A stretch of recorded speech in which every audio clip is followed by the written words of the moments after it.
Do livro Agenda Cristã, ditado pelo espírito André Luiz a Francisco Cândido Xavier, edição da Federação Espírita Brasileira. Questão de escolha.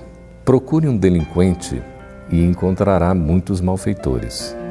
É necessário então que você possua imenso cabedal de amor para renová-los, sem fazer-se criminoso também. Busque identificar uma falta e achará inúmeras. Chegando a essa situação, é imprescindível que você esteja bastante esclarecido para não acrescentar seus erros aos erros alheios. Tente situar um espinho e vários espinheiros virão ao seu encontro. Em face de tal contingência, é necessário que você permaneça eminentemente equilibrado para não se ferir. Fixe com demasiada atenção uma pedra da estrada, e em breve o solo estará empedrado aos seus olhos. Depois disso, você necessitará de muita resistência para não sucumbir às asperezas da jornada. Aproxime-se do bem, procure-o com decisão, e a bondade virá iluminar seu caminho.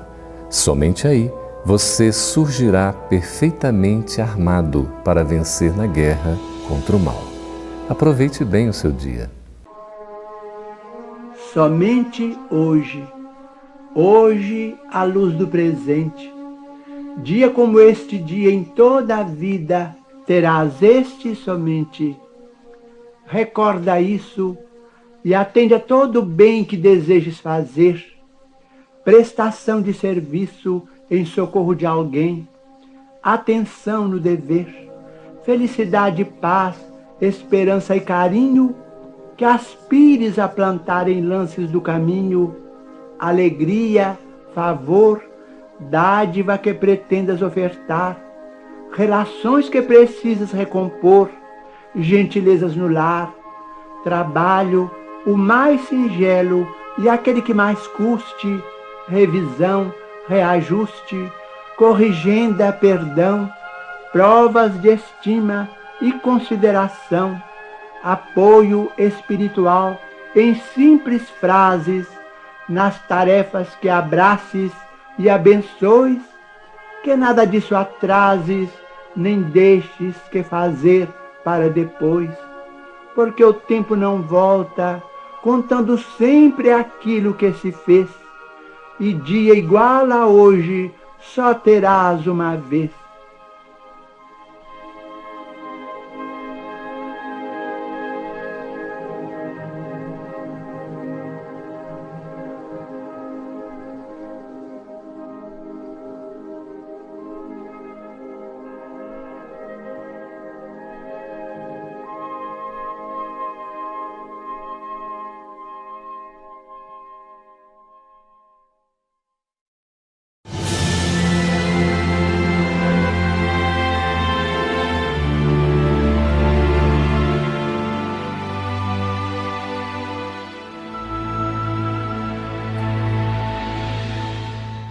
Boa tarde, gente.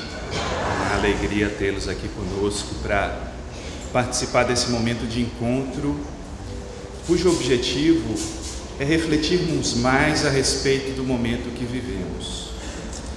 Nessa obra que Joana traz a partir do ano de 1989, quando ela inicia a série psicológica, com Jesus e Desafio, que foi o tema do nosso primeiro encontro, da obra Jesus e Atualidade, a gente pretende dar sequência e verificar a atualidade do pensamento da benfeitora.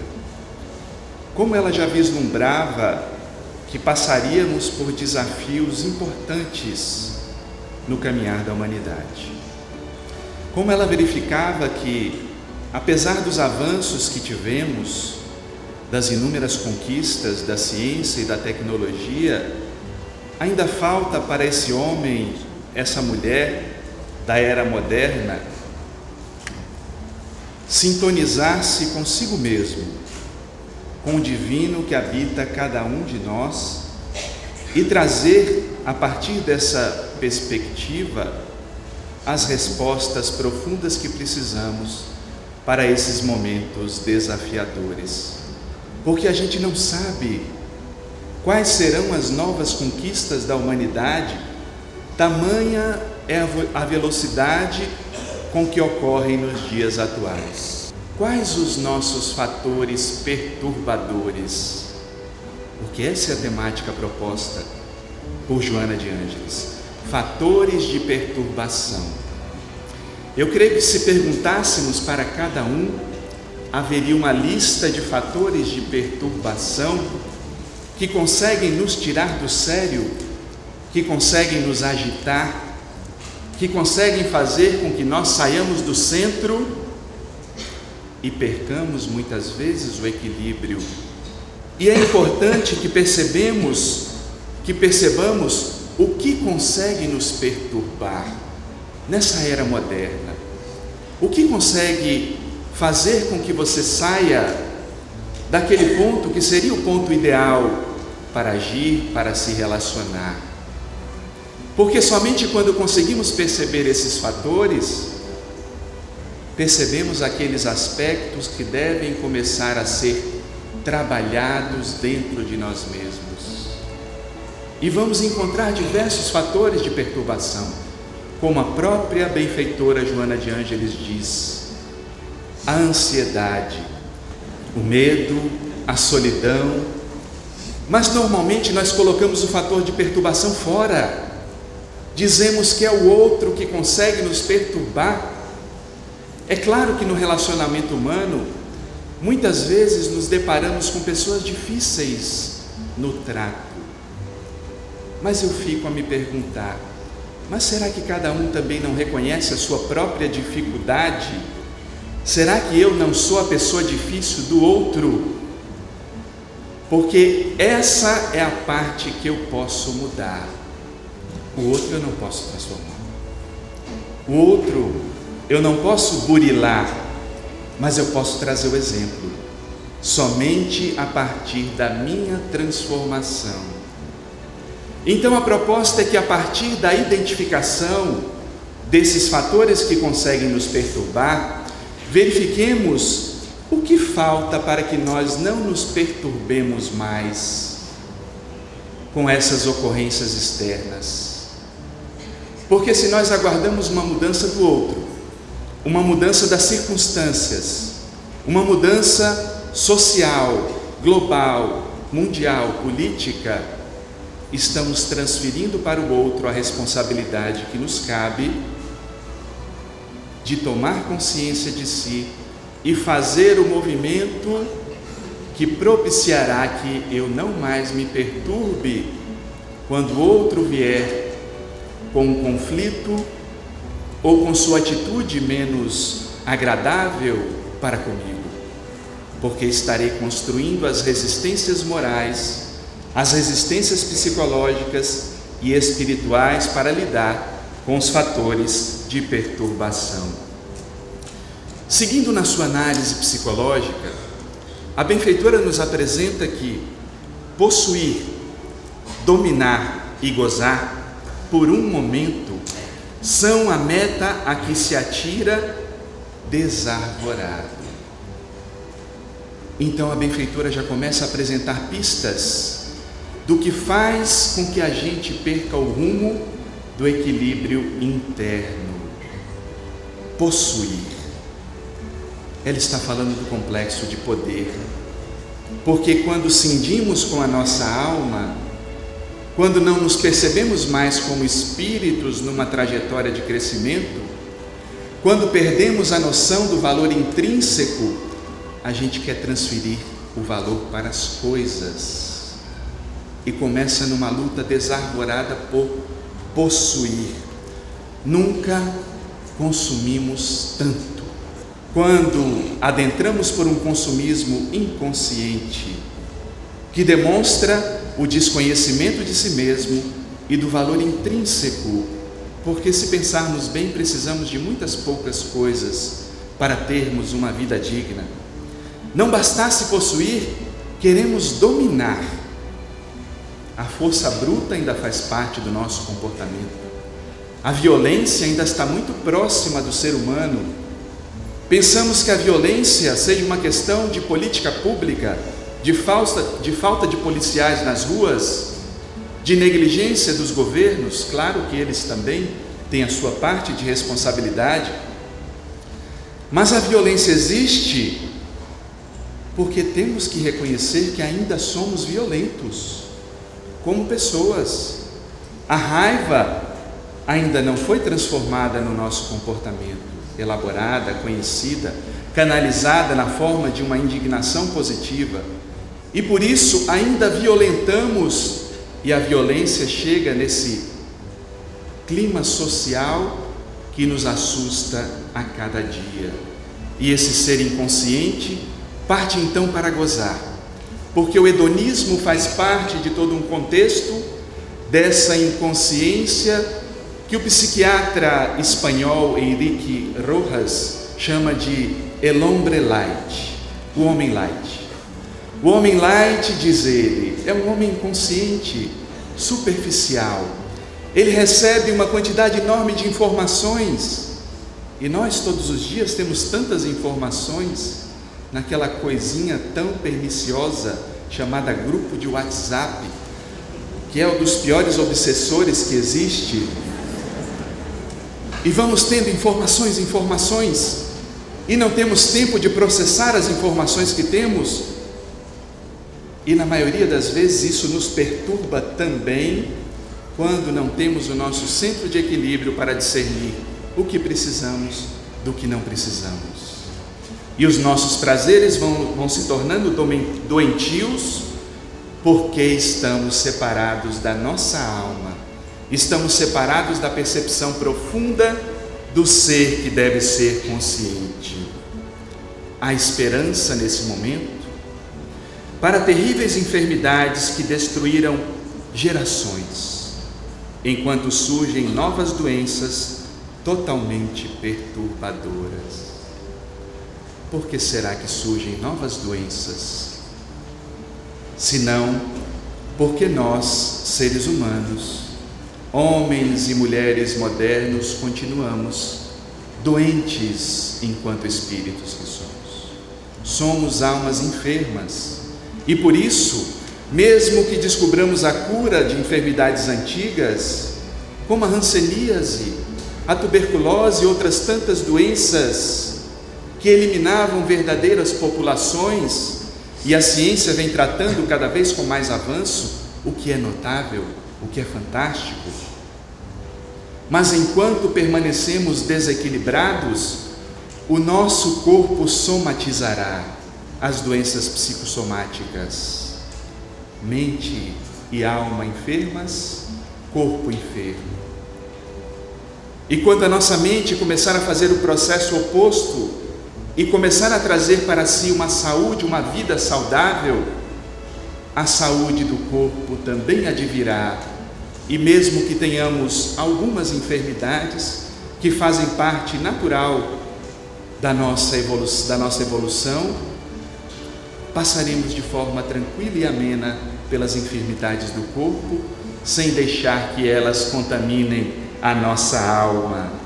A gritante miséria econômica e o agressivo abandono social fazem das cidades odiernas o palco para o crime, no qual a criatura vale o que conduz, perdendo os bens materiais e a vida em circunstâncias inimagináveis. E isso também é reflexo da nossa inconsciência, porque nessa busca desarvorada de ter, impulsionamos nossas economias para o crescimento. Ninguém quer saber de país em que a economia não cresça. Agora, de que forma isso se dará? De forma consciente ou de forma inconsciente? Porque se não nos conectamos à natureza, nós vemos o resultado nos dias modernos. A natureza chama a nossa atenção, conclama uma busca consciente de soluções, porque nos desconectamos da natureza. Achamos que podemos explorar os seus recursos, achamos que podemos explorá-la a qualquer custo para satisfazer os nossos desejos infantis. e sofremos o resultado de volta. Por isso que vemos países com altos níveis de desenvolvimento ao lado de multidões que passam fome ainda nos dias atuais. Será que precisávamos passar por isso? Será que podemos nos considerar como uma civilização enquanto houver fome no mundo por conta desse crescimento inconsciente, dessa miséria social que vai crescendo, porque ainda não adentramos numa era de consciência superior? Nos perdemos de nós mesmos e essa é a nossa maior perturbação. Não é à toa que há uma psicosfera de temor asfixiante, enquanto emerge do imo do homem a indiferença pela ordem, pelos valores éticos, pela existência corporal. E aquela nossa primeira emoção, o medo, continua a nos dominar. Como temos medo? Medo de sair às ruas, medo de conversar com as pessoas que estão ao nosso lado. É impressionante como nos armamos contra os outros, como temos medo de dialogar. Criamos uma sociedade tão doente que as pessoas não podem nem mais se aproximar das crianças. Temos que educar nossas crianças para terem reserva no contato com o outro, e isso é doentio, gente. É a nossa inconsciência, o reflexo de tudo que construímos até então, porque desconectamos pensamento de sentimento, desconectamos a nossa vida, a nossa construção existencial da nossa essência espiritual. Saiamos desse claustro em que nos encontremos, dessa asfixia. Na asfixia a gente não respira. Precisamos aspirar o ar da vida, nos alimentar da fé, do amor, da esperança, para vencer essa força do medo que vai se transformando em fator de perturbação enquanto nos desconectamos dos valores éticos e morais. E com medo, o que o animal faz quando está com medo? Ele agride, não é verdade? A fera, ou ela foge, ou ela luta. E sem se dar conta, a gente faz isso. A gente foge da nossa vida, a vida que a gente deveria viver. A gente agride o outro, violenta nós mesmos também, porque acionamos o cérebro reptiliano, aquela etapa instintiva do ser, sem nos darmos conta de que já temos a consciência superior, que pode nos guiar na construção dessa nova era, de uma nova era de consciência.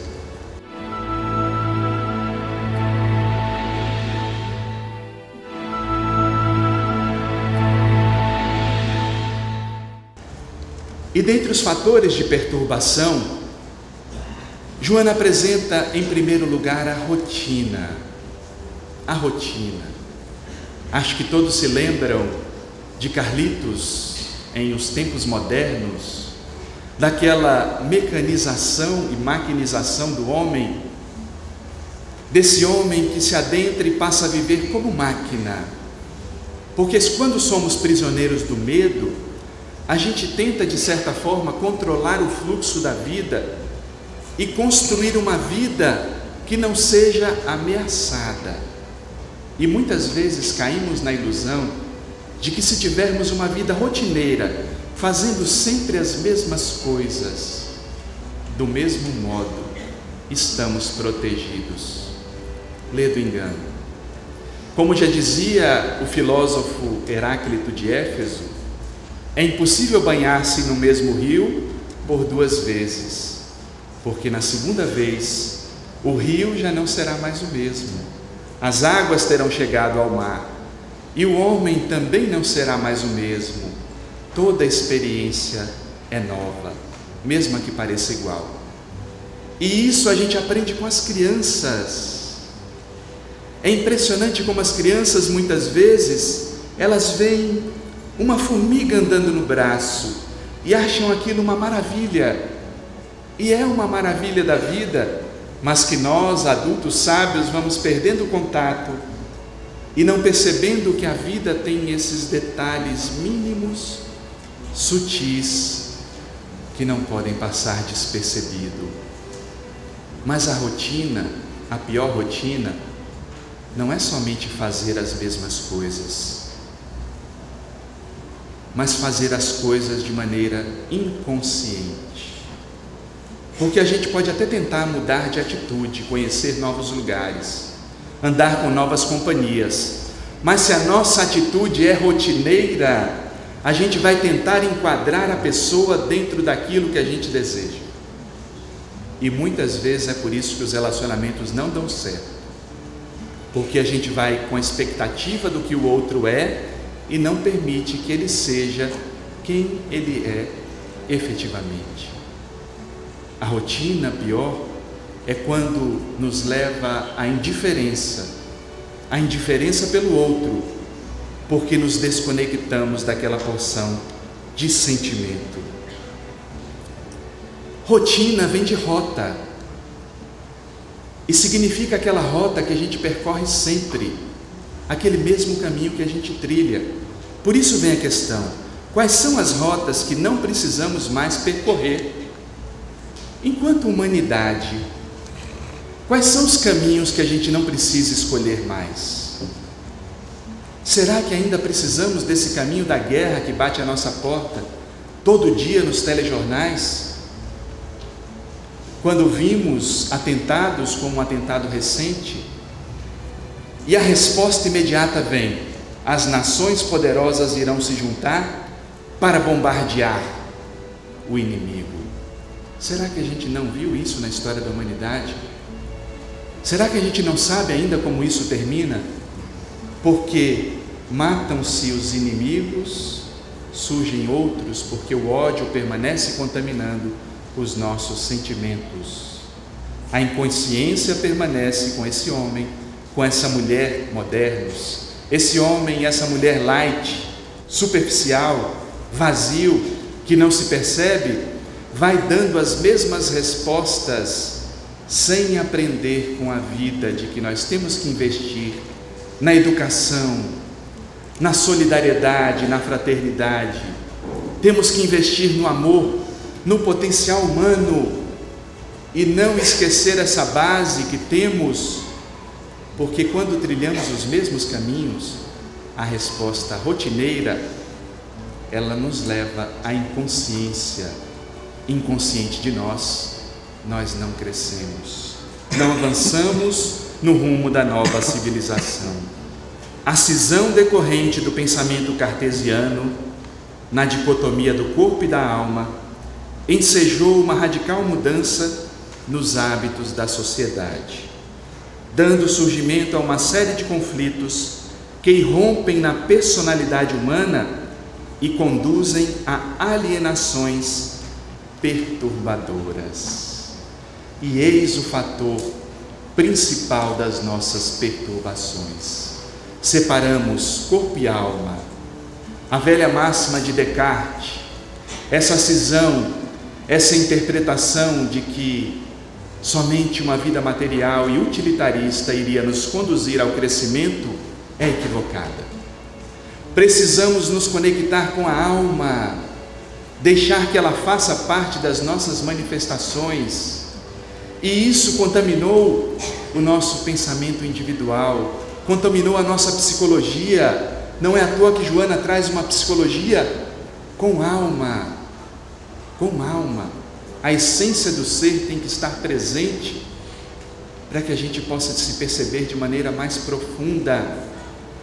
Senão continuaremos na cisão, e o que é pior, isso acontece também nas religiões.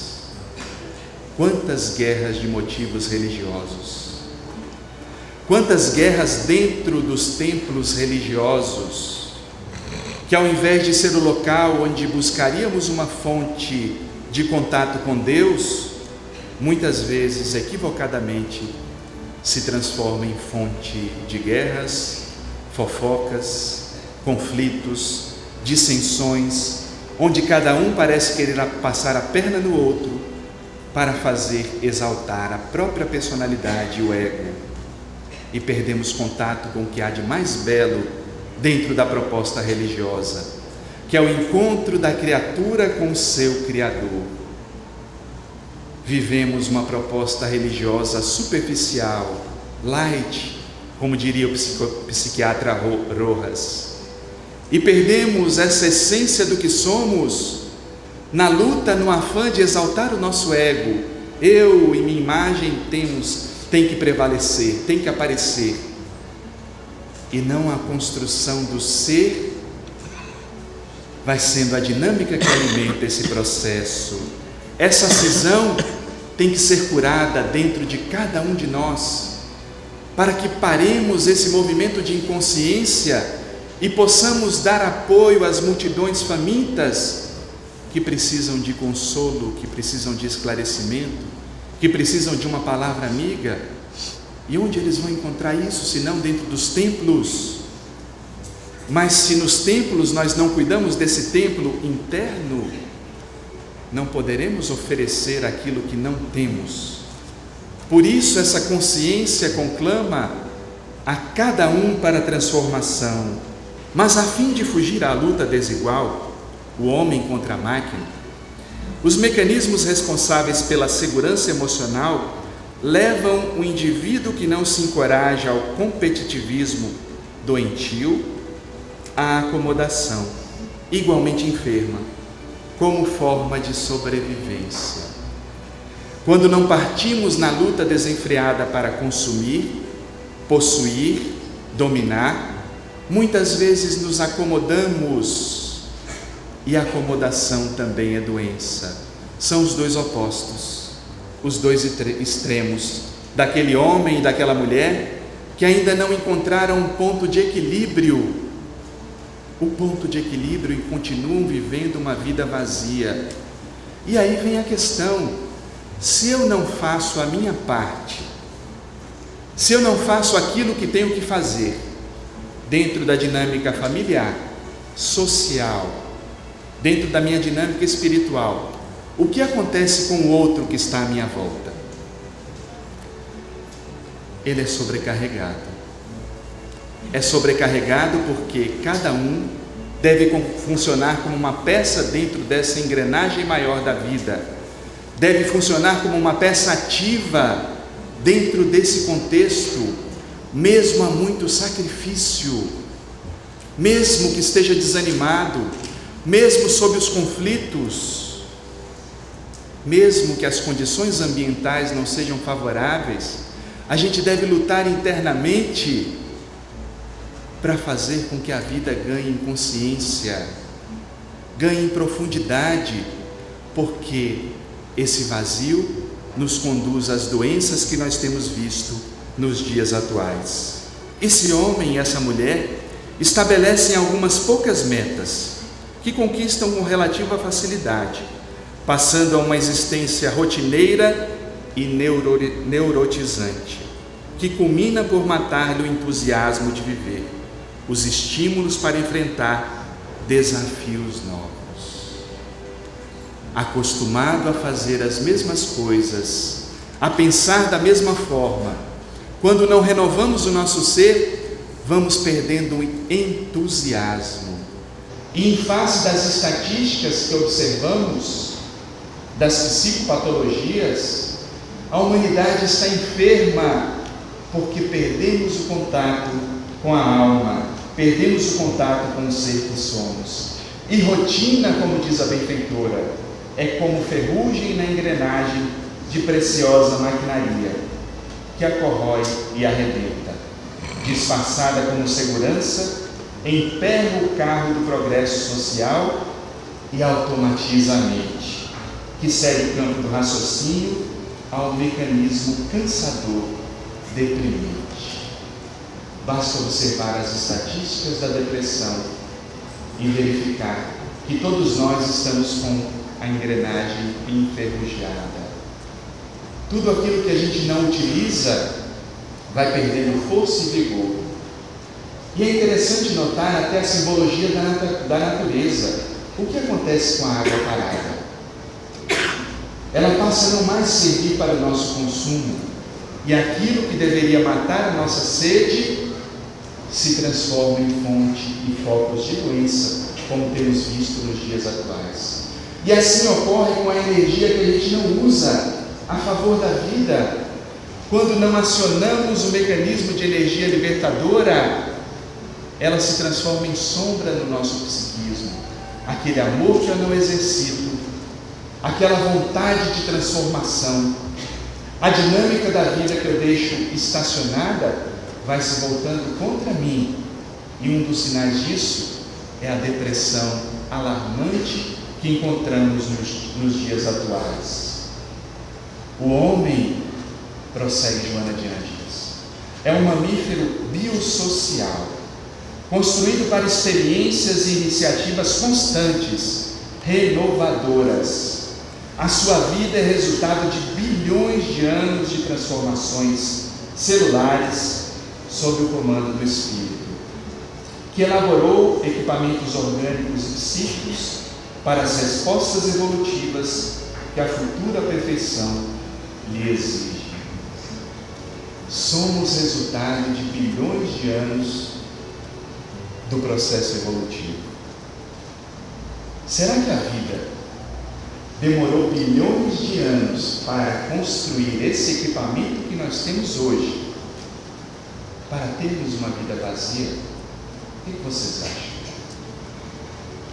Será que a gente pode ter uma vida pequena, superficial, depois da vida ter gasto todo esse tempo proporcionando consciência, inteligência, equipamentos que a gente não precisa nem pensar, porque mesmo que a gente não pense, todos nós aqui estamos respirando, o coração bombeando, o cérebro fazendo as conexões, os neurônios fazendo a sua neurotransmissão, trazendo informações, fazendo-nos pensar, raciocinar, para que tenhamos uma vida angustiada, conflituosa?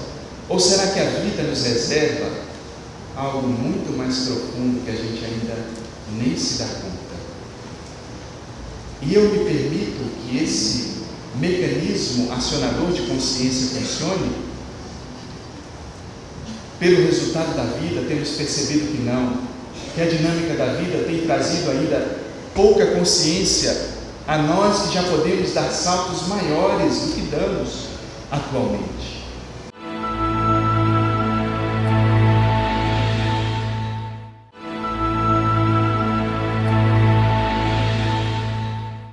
É por isso que a benfeitora diz: deixando que esse potencial permaneça inativo por indolência ou rotina, a frustração emocional entorpece os sentimentos do ser, ou leva-o à violência, ao crime, como processo de libertação da masmorra que ele mesmo construiu, nela encarcerando-se. Estamos encarcerados por escolha própria. Para nos transformar, basta a vontade, mas para isso é preciso que tenha decisão consciente de cada um, para não mais aplaudir a inconsciência que se estabelece sobre a terra. Porque vivemos uma síndrome de inconsciência que vai fazendo com que percamos contato com os nossos valores profundos. Os nossos ídolos se transformam em ídolos vazios que não têm substância. E vemos as celebridades da internet, das redes sociais, que não têm conteúdo, e a gente vai lá e dá um clique, dá um ok e curte. O fotógrafo Nick Utz tirou essa foto no dia 8 de junho de 2007. E o dia 8 de junho era muito especial para ele, porque, apesar de morar em Los Angeles, ele não era norte-americano, ele era vietnamita. E o dia 8 de junho, há 35 anos atrás, fazia com que ele lembrasse de algo muito doloroso que ele teve a oportunidade de ver e de participar ativamente. Naquele tempo, Começou uma guerra dentro do próprio país, nos anos 60 ainda. E Nick tinha um irmão que era fotógrafo, um fotógrafo de uma agência americana. E um dia chega à sua casa um emissário muito nervoso, muito agitado, bate à porta da sua família e diz: infelizmente, seu irmão faleceu. E aquilo foi uma notícia terrificante. Como eles iriam sobreviver? Como a família teria garantido a sua estabilidade financeira? E logo pediram: mas será que o jovem pode substituí-lo, porque o irmão treinava também nas fotos, nas poses, nas máquinas? E a agência concedeu um espaço para que Nick Ut começasse a tirar fotos. E ele começou a observar aquele movimento da guerra que tinha levado a vida do seu irmão. Certa feita, eram 6 da manhã, quando disseram: é provável que haja um bombardeio em Trumban. Vamos até lá, tirar fotos. Os americanos haviam criado napalm. O napalm é uma substância inflamável à base de gasolina, um gel que sai trazendo destruição onde quer que se apresente. Eram bombas terríveis. E eles começaram a jogar bombas de napalm para tentar matar os Vietcongs, os vietnamitas do norte. E Nick se encontrava na frente de batalha. Via de muito perto os aviões lançarem suas bombas incendiárias, trazendo destruição, levando vidas de pessoas que não tinham nenhum contato com a guerra. Mas aquilo se tornava rotineiro para Nick. Parece que a indiferença caminha ao lado da rotina, porque as pessoas começam a fazer as coisas sem muita consciência. E ele via mortes ao seu lado, pessoas bombardeadas, queimadas. E lá, no vilarejo de Trumban, nesse dia 8 de junho, a certa altura, um avião bombardeiro passou bem perto de uma mesquita, de um templo, e bombardeou o templo. Naquele templo se encontravam crianças, adultos, velhos, idosos, se escondendo da guerra. Os sul-vietnamitas tinham jogado bombas sobre sua própria população. Era o fogo amigo, porque os Vietcongs se escondiam em túneis por debaixo da terra. E logo depois de tirar essas fotos, Nick começou a ver as crianças correndo. E a imagem que ele fotografaria naquele dia 8 de junho ficaria famosa em todos os jornais do mundo, quando essa menina, gritando ao lado do seu irmão, passava desesperada. O napalm havia queimado toda a sua roupa, e ela tirou as roupas, desesperada, e saiu correndo. Passou a mão e a mão queimou. Os pés foram a única parte que não sofreram contaminação e possibilitaram que ela corresse desesperada. A jovem era Kim Phuc. Kim Phuc tinha 9 anos àquela altura. E diria a Kim Phuc: eu não sabia o que era o medo. Eu não conhecia o medo, porque tínhamos uma vida feliz. Eu era tratada como uma princesa, mas daí surgiu a guerra. E com a guerra vieram os bombardeios. E naquele dia, nós estávamos há 3 noites no templo, quando o soldado veio avisar que jogariam bombas. Mas não deu tempo. Não deu tempo de correr. E quando eu vi, o meu corpo estava sob chamas, e a gasolina tomou conta. E logo após, nós vemos o corpo de Kim queimado. 60% do seu corpo foi queimado naquele dia. O que faríamos se isso acontecesse conosco? Nos sentiríamos como vítima da vida? Viveríamos uma vida sem perspectiva? Porque o tempo passou e Kim sofreu muito, foi dada como morta. O fotógrafo, sensibilizado, Nick, pegou, deu a ela água, levou-a ao hospital e o hospital disse: não tem lugar, ela morrerá. Ele apresentou sua credencial de repórter norte-americano e disse: ela será atendida. E ela foi atendida sob a influência do fotógrafo. Mas passados 3 dias, Nick não podia ficar ali. A menina foi deixada num canto e ficou jogada sobre um monte de corpos, aguardando a morte, quando finalmente a família a descobriu e pensou que a levaria para o túmulo, mas Kim sobreviveu.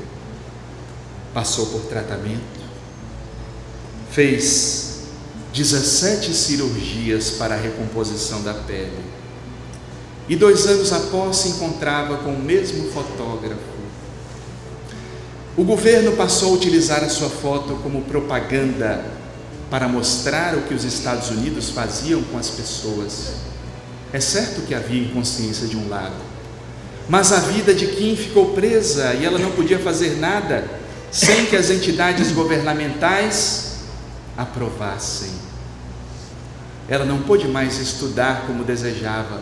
Ela queria formar-se em medicina, porque ela viu o carinho dos médicos para com ela quando foi levada a um hospital especializado. E certa feita, estando ao lado do ministro vietnamita, pediu a ele permissão para estudar em algum país que fosse permitido. E eles permitiram que ela fosse a Havana, Cuba, que também tinha um regime comunista. Ali, ela começou a letrar-se, a aprender o espanhol, a estudar um pouco mais e conseguiu casar-se. Casou-se com um vietnamita que também estava estudando em Cuba, mas ali vinha um anseio de vida mais profunda, de uma vida que possibilitasse a libertação, porque até ali ela ainda era prisioneira do ódio, ela ainda se considerava vítima. Todos os dias ela lembrava do que tivera acontecido com ela e aquilo lhe trazia amargura. E depois da lua de mel, quando foram a Moscou, retornando para Havana, fizeram um pouso no Canadá. Era a oportunidade. No momento em que as autoridades governamentais permitiram, ela entregou o passaporte a uma autoridade canadense e teve seu asilo concedido juntamente com o noivo. Foram morar no Canadá.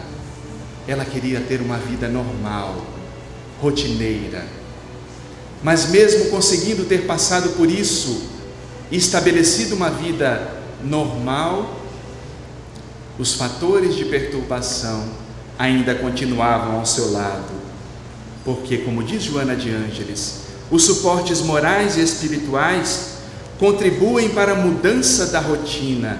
Enquanto não há conexão com o espírito, com a causalidade do ser, não nos libertamos das nossas dores. E somente isso faz com que abram-se espaços mentais e emocionais para o idealismo do amor ao próximo, da solidariedade, dos serviços do enobrecimento humano. Kim percebeu que só estaria livre da sua perturbação interna quando conseguisse amar e perdoar. Será que isso seria possível? A partir de agora, eu falarei ao mundo da minha experiência. E começou a viajar pelo mundo, falando da sua história, para que não houvesse mais a guerra, o sofrimento, para que essa inconsciência humana tivesse um novo rumo. E ela percebeu que uma nova dinâmica tomava conta do seu ser. Kim mobilizava-se internamente para se transformar, e a vida possibilitou que ela se encontrasse consigo. E aí nós vemos ela discursando no memorial dos mortos na guerra do Vietnã, no ano de 1996, quando ela disse ao público: se eu me encontrasse com o piloto que jogou a bomba de napalm sobre mim, eu diria a ele: nós somos vítimas, somos vítimas da inconsciência humana. Eu perdoo.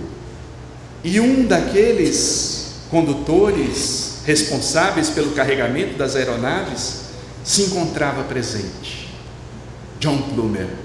E ele correu, entregou um bilhete pedindo que se encontrasse com Kim.